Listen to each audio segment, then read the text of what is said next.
नमस्कार दोस्तों, आज मैं आप सबके लिए एक बहुत ही सुंदर कहानी लेके आई हूँ। इस कहानी का शीर्षक है राजा और उसकी 3 बेटियां।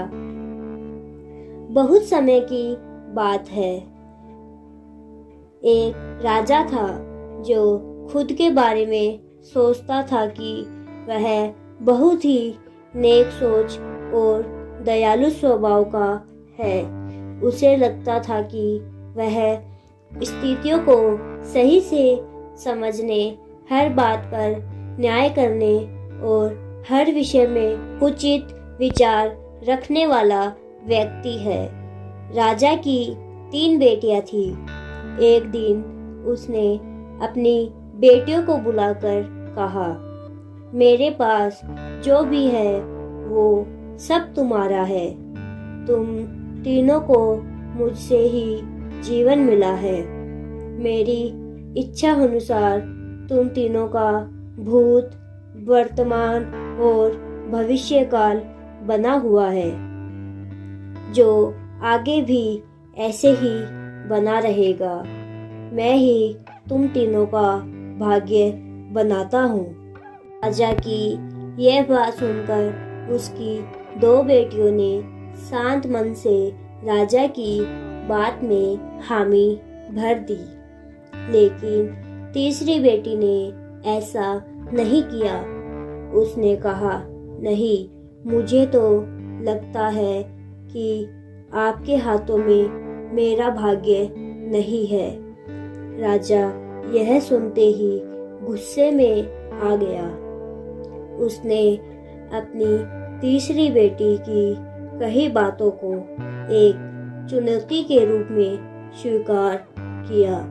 उसने खुद को अपनी तीसरी बेटी के सामने सही साबित करने की ठान ली और उसे जेल में बंदी बना दिया।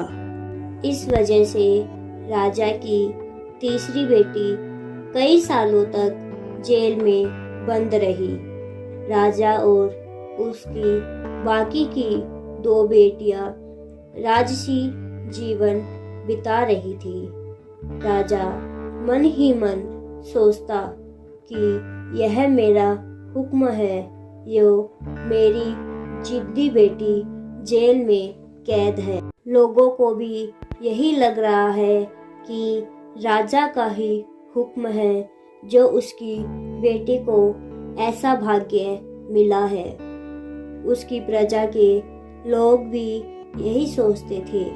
उन्हें लगता था कि राजा की तीसरी बेटी ने जरूर कोई गलत कार्य किया होगा, तभी तो उसे जेल में कैद कर रखा है।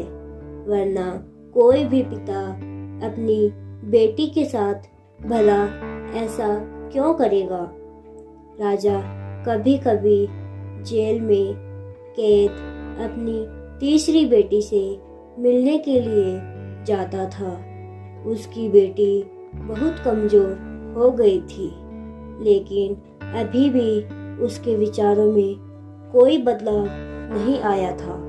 मगर राजा अपनी कमजोर होती बेटी की हालत को नहीं देख पा रहा था। एक दिन उसने अपनी तीसरी बेटी से कहा, इस तरह से तुम्हारा जिद करना मुझे बहुत गुस्सा दिलाता है। अगर तुम इसी तरह मेरी आंखों के सामने रही तो गुस्से में न जाने क्या कर बैठूंगा। मैं तुम्हें मौत की सजा भी दे सकता हूँ, लेकिन मैं एक अच्छे दिल का हूँ, इसीलिए मैंने सोचा है कि तुम अब मेरे राज्य के पास के ही एक जंगल वाली जमीन पर जानवरों के साथ रहोगी। राजा ने आगे कहा, उस जंगल में सिर्फ उन्हीं लोगों को रखा जाता है जो मेरे आदेश का पालन नहीं करते हैं। तुमने भी अपनी जिद की वजह से मेरी बात नहीं मानी, इसीलिए तुम भी अब वहाँ मौजूद लोगों के साथ अपना जीवन बिताओगी। इसके बाद तीसरी बेटी को उस जंगल वाली जमीन पर रहने के लिए भेज दिया। वहाँ वह फल और सब्जियां खाने और एक गुफा में रहने लगी। उसके पास पीने के लिए झरने का पानी और ठंड से बचने के लिए सिर्फ सूरज की धूप का ही सहारा था। वहाँ की खुली हवा में रहते हुए और फल फूल खाते हुए वो जल्द ही पूरी तरह स्वस्थ हो गई। उसने वहाँ पर खेती करना शुरू कर दिया। गुफा को उसने घर की तरह सजा लिया और खुशी खुशी वहीं रहती। एक दिन वहाँ पर एक भटकता हुआ राहगीर आ पहुंचा। उसे देखते ही देखते राजा की तीसरी बेटी से प्रेम हो गया और दोनों खुशी खुशी वहीं रहने लगे। उस जंगल में उन दोनों के अलावा और भी कई लोग रहते, जिनकी मदद से उन्होंने उस जंगल को एक शहर के रूप में बदल दिया। कुछ ही सालों में राजा की तीसरी बेटी और वो राहगीर उस शहर के राजा रानी बन गए। अब उनके शहर की चर्चा दूर दूर तक होने लगी। जैसे ही इसकी जानकारी राजा को मिली, वह उस जंगल में सब कुछ देखने के लिए पहुंच गया। जब उसने वहां की राजगद्दी पर अपनी बेटी को बैठा देख और साथ में एक खूबसूरत युवक को देखा तो राजा के होश उड़ गए। राजा की बेटी ने अपने महल में अपने पिता का पूरी तरह से स्वागत और सम्मान किया। उसने अपने पिता से उसके बुरे बर्ताव व फैसले के लिए कुछ भी नहीं कहा। जैसे ही राजा वहां बैठा तो उसे एक आवाज सुनाई देने लगी, जो कह रही थी कि हर इंसान स्वयं ही अपना भाग्य बनाता है, कोई अन्य इंसान किसी और का भाग्य नहीं बना पाता। इसके बाद राजा को स्वयं ही अपनी गलती पर पछतावा होने लगा और उसने अपनी सभी बेटियों को अपने भाग्य से आजाद कर दिया।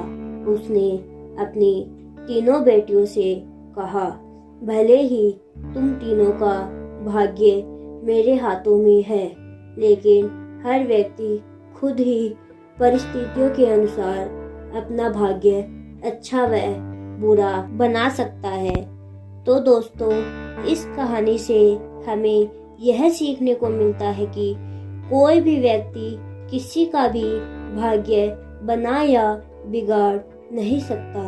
हमारा भाग्य स्वयं हमारे हाथों में होता है, जिसे हम अपनी सूझबूझ से बुरी परिस्थितियों में भी अच्छा बना सकते हैं। तो दोस्तों, आपको ये वीडियो पसंद आई है तो कमेंट बॉक्स में ज़रूर बताएं। साथ ही लाइक, शेयर, सब्सक्राइब करना ना भूलें।